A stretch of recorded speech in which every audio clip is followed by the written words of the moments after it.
This time on Engine Masters, we're talking stock versus boosted versus built versus both.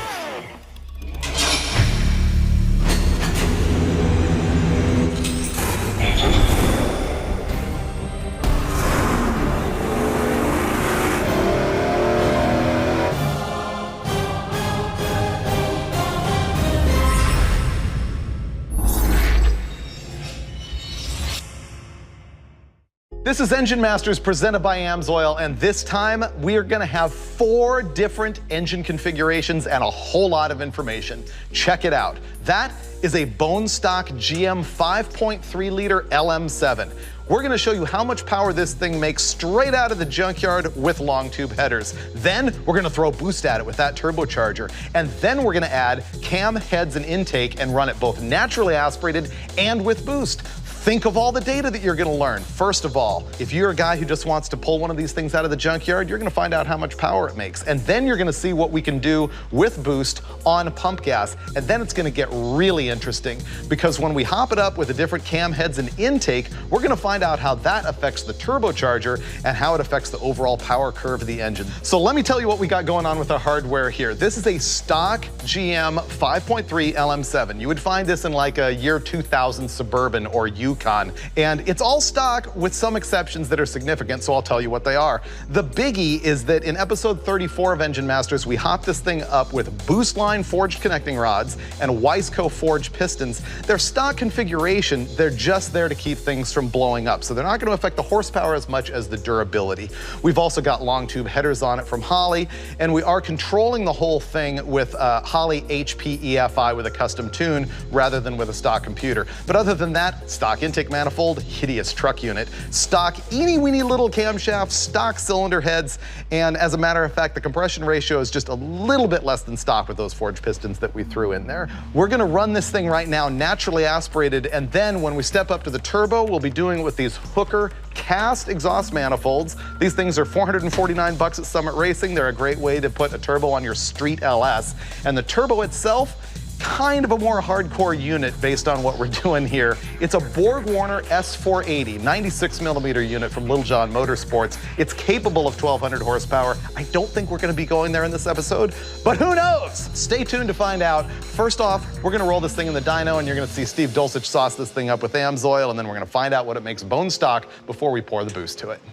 Okay, it's time to slosh in some oil, and look, we're gonna run a turbo, and we're gonna make a lot of horsepower. What that means is a lot of pressure between the crank and the bearings and the critical areas of the engine. A lot of times you want a thick oil, but what's more important is film strength. That's why we're using AMSOIL Dominator. This oil has an extra tough film strength, and it helps keep that oil in its critical position under pressure. We selected 1030 weight. It's not the thickest in the line of Dominator oils, but for a tight tolerance engine like the LS, we think it's just gonna be perfect. Drink up, little guy. A little handshake. Okay. All right, we're gonna fire it up and find out what the baseline is on our stock LM7 5.3 liter little truck motor. What? Nothing. You guys all excited about firing up a bone stock mill? Is that what this is? We were just giving each other the old, what is this thing we're doing? Yeah. You can't wipe the grins off your face. I know, because, well, it was so smooth, it made me smile. You can't hear it run.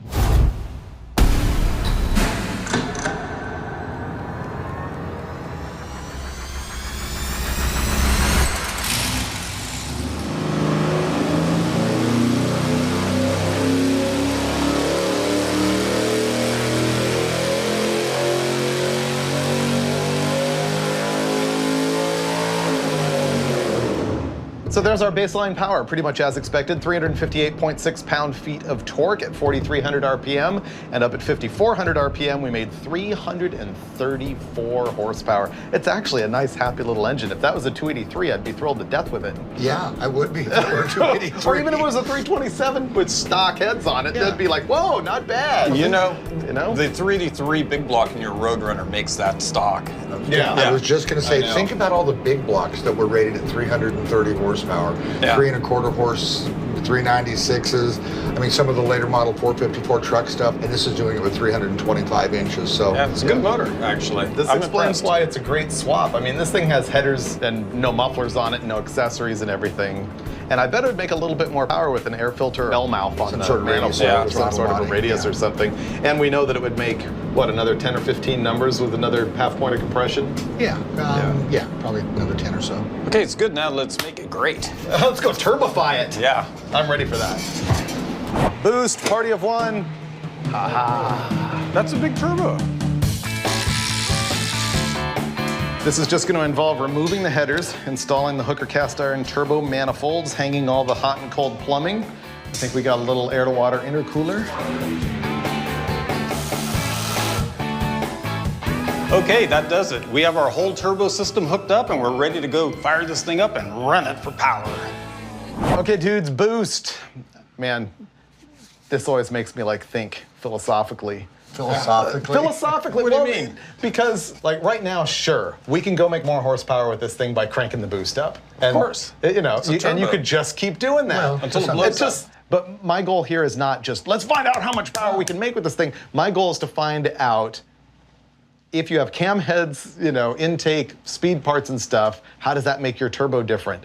And how does that make you think about, should I, you know, what kind of engine do I want? Do I want an NA motor with a bunch of speed parts on it? Or do I want a bone stock engine with a turbo on it?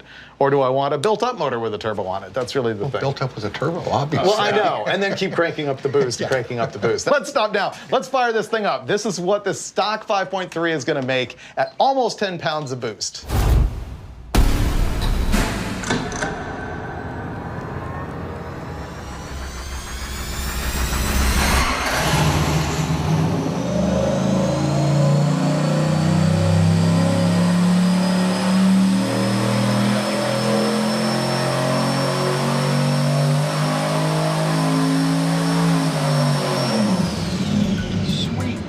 Yep, okay, look at that. 562 pound-feet of torque and 545.9 horsepower. So it picked up 210 horsepower.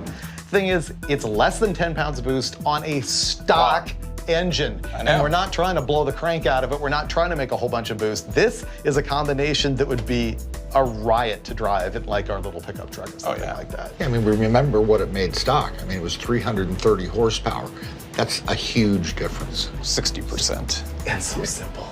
Why wouldn't you do this? Why have you resisted this your whole life? Originally, it was cost back in the day. You know, you just didn't have ready availability of turbos. And you didn't have EFI. Yeah. And even if we did, you would have rejected it on philosophical grounds. Well, these early EFI systems weren't that good, like on Yeah. the Ford muscle truck, and it was just unworkable practically. Yeah, There weren't whereas really many this blow is through just carburetors back then either. Right. I mean, you know, there was a couple of builders, but they weren't very prevalent. Now, the next thing we're gonna do is pull the turbo off of it and upgrade the thing with typical naturally aspirated hop-ups. Then we'll see the difference in power curves between stock with boost versus hopped up without boost. I can only wait for the results. I would predict somewhere in between those two curves. Speed parts time! Our moods are about to get way better. Here's what we're gonna do. Simple cam heads intake swap. Starting with the Brian Tooley Racing Stage 2 Turbo Camshaft. It's optimized for the turbo, not so much for naturally aspirated, but that's okay. Check the specs on this thing. It is 226 on the intake and 231 on the exhaust as far as duration at 50 thousandths tappet lift. Now compare that to the stock cam that we just ran in that 5.3, which is 190 on the intake. That thing right there has 36 more degrees of intake duration than what we just ran. That is a huge difference, but it's still a very streetable, tame camshaft. Going back to the specs, 226, 231 at 50. The lobe separation angle is 113, and the lift, because of the stock 1.7 rockers on this thing, is 605 on the intake and 598 on the exhaust. Now, I'd recommend that cam even if you've got a stock heads and intake on your engine and you want to go with a turbo program. But the heads here are gonna be really good. So I talked to Richard Holdner, who helped us with this whole turbo program and who has tested, I'm gonna say, literally every LS intake manifold and cylinder head on the market. And he said that these Trick Flow Specialties, or TFS, 205 CNC heads are going to be the best option for the small bore size on the 5.3. Well, you have to be able to package the valves within that tiny bore, and that can be affected by valve spacing, how far apart they are, and also the diameters themselves. This is a 2-inch intake and a 1.575 exhaust.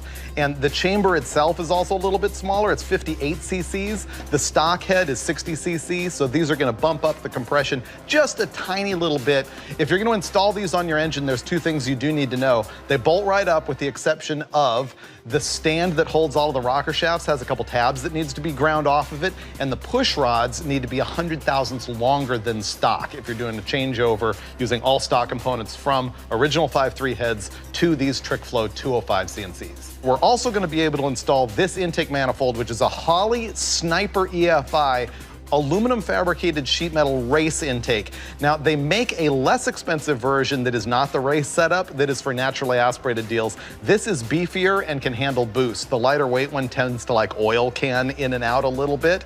This unit is $899 at Summit Racing, and we've topped it with a 92mm Holley throttle body as well. This intake manifold arguably is really way more high-end than what this engine needs as far as the displacement that it's got or the RPM that it's going to be capable of. It's going to make big power on boost. So this might not be the best operation for naturally aspirated setup with this cam and intake, but there's only one way to find out, which is to bolt all of this trash onto the engine and go dyno it.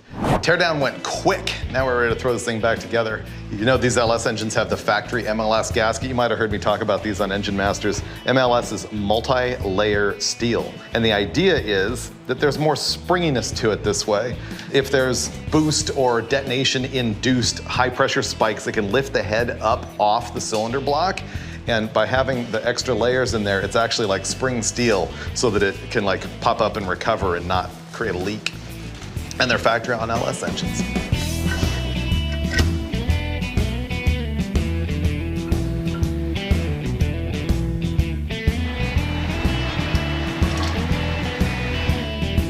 Well, you know, this is gonna probably be my favorite because it's a hot rod motor now. It's got this badass intake, the cam, the heads, headers. I want to say it's my favorite, but it's too easy because we know a turbo's going on it. I don't know. I might like this better. I gotta see how much power it makes once we get it all hooked up. It's all zoomy now. Well, yeah, it looks like a performance engine. I think it's going to be embarrassing. Will it perform better than the turbo version of the stock engine? No. Well, no. There's no chance. But it's a whole different animal. Yeah, he's doing a great job of comparing apples and oranges. Yeah. Well, let's do it. That's what this whole episode's about.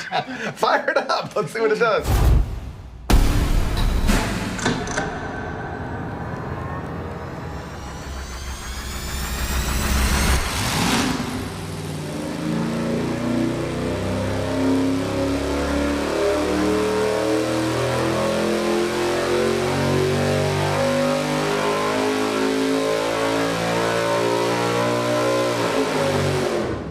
Not as strong as I was hoping for. Yeah, I'm a little disappointed in the LS. It's a pooch. Well, I wouldn't call it a pooch, but you know, the LS is supposed to be the magic engine. So what we just saw is 371.2 pound-feet of torque at 5,300 RPM and 451.8 horsepower at a big 7,000 RPMs. I think that this combination is more optimized for the turbo, namely in the department of the intake manifold. I don't think I would choose this intake for this engine with this cam. Not if you're driving it on the street. I mean, the runners are pretty short, but really, when was the last time you saw a 327 make 450? Especially at less than 9.5 to 1 compression. Yeah. Or right I at mean, 9.5 to 1. It is pretty good. It's okay, we're just really spoiled. Yeah. Yeah, it's not flawed, but on the other hand, look how nice actually the torque curve is. From 3,500 all the way to 6,500, that's a nice driving engine. So there's our heads cam intake power curve. Now we need to compare it to two things. First, let's have a look at it versus bone stock. Cam heads intake versus bone stock. Oh, look at that. It's really bad.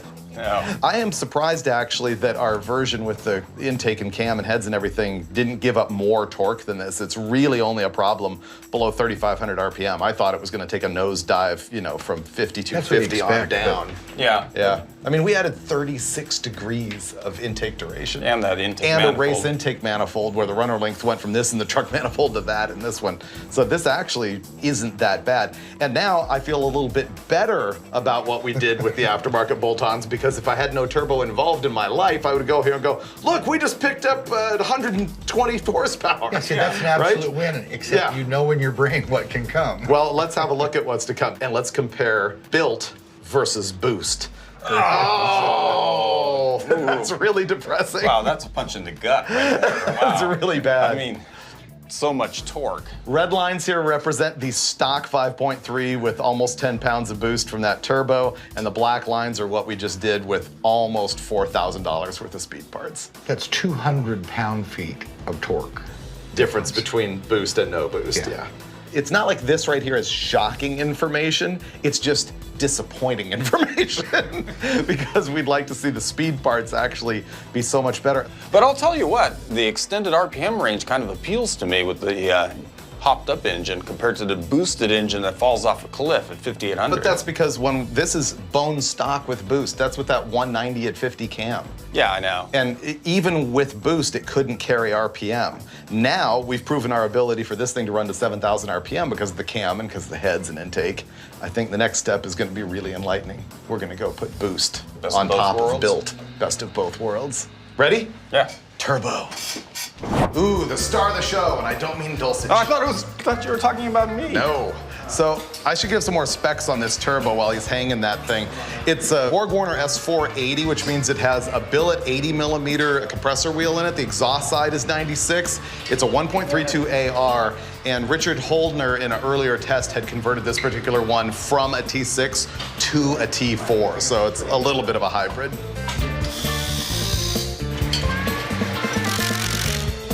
We got the Boost Plus built combo all set up here. We're gonna run it right on the same wastegate spring as it was on before, and then the real question will be, will I be able to get Brule to like crank it up later? We'll see. So Steve's got it all tuned up. This is gonna be the first time Dulcich and I get to see the run with cam heads intake and boost. Built plus boost. This is gonna be good. Earlier in the day I said to Dulcich, I bet it makes 800, and he's like, oh, no way. No way.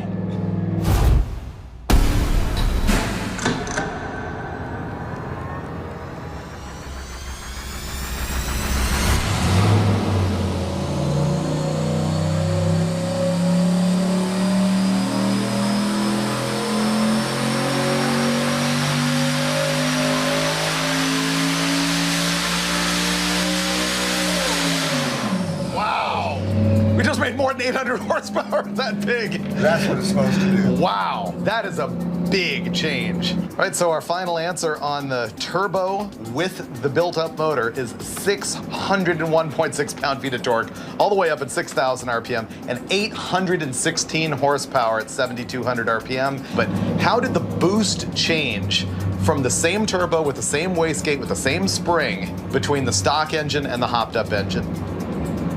Wow, so the stock engine actually made more boost down low and rolled over, whereas obviously the RPM just kicked this thing. So what's going on here? I think there's a couple things. It's not like a Pro Charger where it's just a function of RPM. No, and with belt-driven stuff, a lot of times you'll see cam and heads drop the boost and make more power. It's moving more exhaust, and I presume the exhaust is hotter and faster. And so therefore, it's spinning the turbo harder and it's making more boost. We don't have a sensor in it, but there's more exhaust pressure. Yeah, so that's really interesting because you go, I put better heads on it. The boost went down, which is a good thing because that's less temperature, but power went up because it's airflow, because the thing is, boost is only a measurement of inlet restriction. Yes. And so that's why that happens with a belt-driven blower. But in this case, the boost just goes up because it got more RPM. But like you say, even here it's higher. Yeah. And this is the snapshot of what I actually wanted to know from this test. I'm going to overlay just the horsepower curves. Steve had mentioned kind of follows a curve, and I think he's right on target. Yep. He's absolutely right. Yeah, the horsepower curve and the boost curve looks exactly the same. Same curve.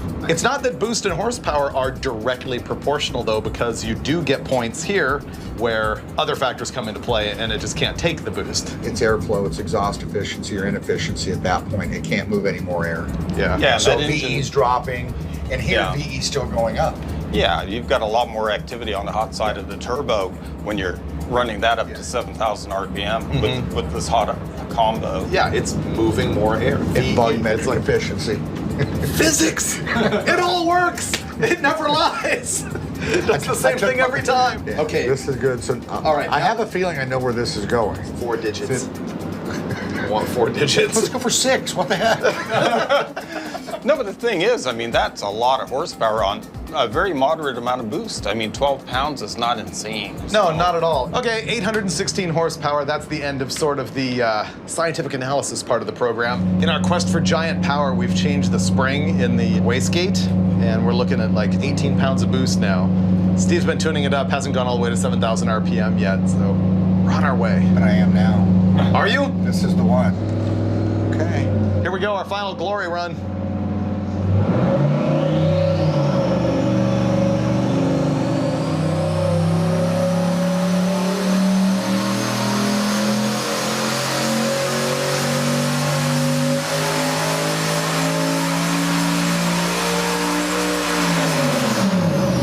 +50 horsepower. Pretty good. I'm gonna be the voice of reason at this point and go, that's good enough.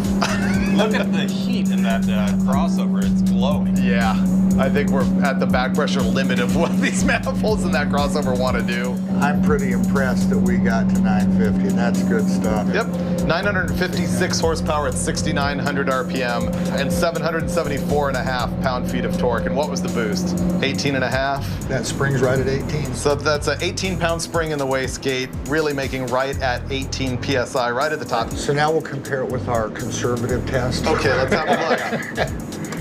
Oh, why would you ever run on bump gas when you can put stack boost into it and make big power? But again, this thing is 325 cubic inches, and we made 950 horsepower. I'm doing the math. And it's You know, I hate to Stock admit it, walking but now crank. I see why the turbo thing has caught on so hard in the last 3 10 horsepower years. per cubic inch is Yeah. why. Yeah, we're just sitting here Almost. playing around. I know. We're not even working on it. I know. Through a manifold. It's all fun and games, but the episode has given me a lot to think about. like what to put it in. Yeah, exactly. No, there's other stuff too. Let's go bench race. All right. Yeah.